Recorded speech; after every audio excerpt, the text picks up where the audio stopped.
z tej strony Paproch, a oto kolejny odcinek recenzji Okiem Paprocha. W dzisiejszej recenzji mam przyjemność przedstawić system, który dzięki swojej niezwykłej charakterystyce zyskał sobie bardzo wielu zwolenników. System, który zgodnie ze swoją nazwą jest miękki, delikatny, jest niemalże gumowy. Ale o tym już za chwilę. Przed nami Condor Zero Stress. Widzieliśmy już opakowanie z zewnątrz, teraz pora zajrzeć do środka. Otwieranie w tym opakowaniu jest bardzo łatwe. Mamy tutaj takie nacięcie i dzięki temu nacięciu możemy wydobyć zawartość opakowania. I jak widzicie, przed nami przezroczyste piórko Condor Zero Stress. Dlaczego Zero Stress? Skąd ta nazwa? Już tłumaczę. Spójrzcie na to, jak wygina się piórko. Piórko jest niezwykle miękkie, niezwykle delikatne. Powiedziałbym gumowe, żelowe, jakkolwiek by tego nie nazwać, po takim nagięciu piórko wraca idealnie do kąta 90 stopni.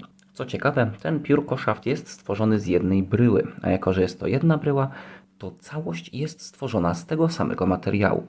I jeżeli chcemy nagiąć szaft również bardzo łatwo się nagina. Ale oczywiście po takim nagięciu wraca z powrotem do prostej postaci. Patrząc na to, jakie mamy ciekawostki dotyczące tego piórkoszaftu, to możemy zobaczyć tutaj, mamy takie wgłębienia. I dzięki tym wgłębieniom przy kontakcie lotki z piórkiem, lotka powinna sobie polecieć i przez to nacięcie wylecieć w tym miejscu i normalnie wbić się w tarczę. Jeśli chodzi o wygląd zewnętrzny, jeśli chodzi o to, jak giętkie są te piórkoszafty, jaka jest ich specyfika, to chyba wszystko. Pora przejść do sekcji rzutowej. Jeśli chodzi o sekcję rzutową, to nie ukrywam, że te piórkoszafty wymagały krótkiej chwili na dostosowanie się do ich specyfiki. Długi, giętki szaft z początku może wydawać się trudny do opanowania.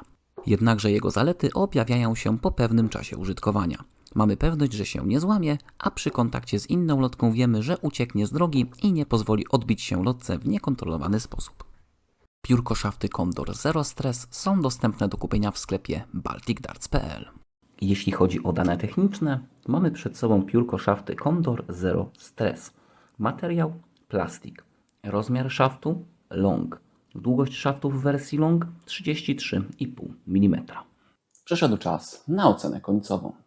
Jak piórka Condor Zero Stress wypadają w starciu z Okiem Paprocha? Jeżeli chodzi o plusy, jednolitość. Fakt, iż cały ten piórkoszaft jest jednolitą bryłą, sprawia, że będzie on solidniejszy, stabilniejszy i nie ma prawa, aby gdzieś to nam się połamało albo popsuło. Drugim plusem jest struktura materiału. Bardzo giętkie, bardzo gibkie piórkoszafty sprawiają, że przy ewentualnym kontakcie lotki z tym piórkoszaftem będzie on w stanie się ugiąć, odchylić i nie będzie problemu z tym, aby kolejna lotka wbiła się spokojnie w tarczę. Jeżeli chodzi o minusy, to co było plusem, jest w pewnym sensie również minusem. Materiał, z którego stworzone są te piórkoszafty, jest bardzo miękki, bardzo delikatny i przy nieodpowiednim przechowywaniu albo przy zostawieniu tych piórkoszaftów w nieodpowiednich warunkach mogą one nam się uszkodzić.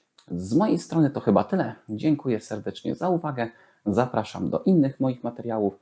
Razem z Wami był Tomasz Pijanowski, Paproch Darts.